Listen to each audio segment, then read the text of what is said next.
Dubai Al Maktoum വിമാനത്താവളത്തിൽ ആദ്യമായി പൈലറ്റോട് കൂടിയ എയർ ടാക്സി പറന്നിറങ്ങി. അടുത്ത വർഷം എയർ ടാക്സി സേവനം ആരംഭിക്കുന്നതിന് മുന്നോടിയായാണ് വിമാനത്താവളത്തിൽ ഇത് പരീക്ഷിച്ചത്. ദുബായ് കിരീടാവകാശിയാണ് ഇക്കാര്യം പങ്കുവച്ചത്.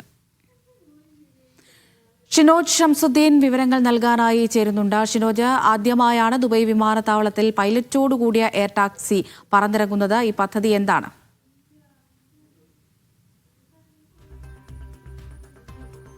അമൃത, എയർ ടാക്സി പദ്ധതി വർഷങ്ങൾക്ക് മുമ്പ് പ്രഖ്യാപിച്ചതാണ്. പക്ഷേ അടുത്ത വർഷം ഇത് നിലവിൽ വരുമെന്നാണ് ദുബായ് അധികൃതർ പറയുന്നത്. ഇതിൻ്റെ ഭാഗമായി പല തരത്തിലുള്ള എയർ ടാക്സികൾ പരീക്ഷിക്കുന്നുണ്ട്. ഇന്ന് ഇ വോൾട്ട് എന്ന് പറയപ്പെടുന്ന വിഭാഗം എയർ ടാക്സി ദുബൈയിലെ മർഗം എന്ന് പറയുന്ന സ്ഥലത്ത് നിന്ന് അൽ മക്തൂം വിമാനത്താവളത്തിലേക്ക് വിജയകരമായി പറത്തുകയും അത് വിമാനത്താവളത്തിൽ ഇറങ്ങുകയും ചെയ്തു എന്നുള്ളതാണ് ദുബായ് കിരീടാവകാശി അറിയിച്ചിട്ടുള്ളത്.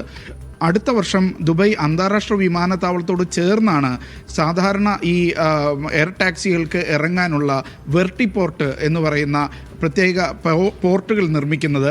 അതിലായിരിക്കും ശരിക്ക് ഈ എയർ ടാക്സികൾ വന്ന് ഇറങ്ങുക. പക്ഷേ അതിനു മുമ്പേ തന്നെ അൽ മക്തൂം വിമാനത്താവളത്തിൽ ഇത്തരമൊരു പരീക്ഷണം നടത്തി അത് വിജയിച്ചിരിക്കുന്നു എന്നാണ് ഇപ്പോൾ ദുബായ് സർക്കാർ അറിയിച്ചിരിക്കുന്നത്.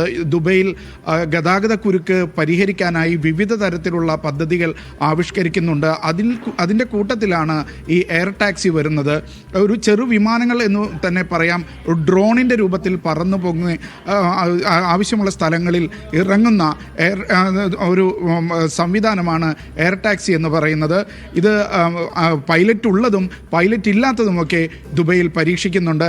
അതോടൊപ്പം തന്നെ ദുബൈക്ക് പുറമെ അബുദാബിയിലും അജ്മാനിലും റാസൽ ഹൈമയിലും സമാനമായ പദ്ധതികൾ പ്രഖ്യാപിക്കുന്നുണ്ട്. ഇതിൻ്റെ പല വിധത്തിലുള്ള പരീക്ഷണങ്ങളും പുരോഗമിക്കുകയാണ്. അമൃത.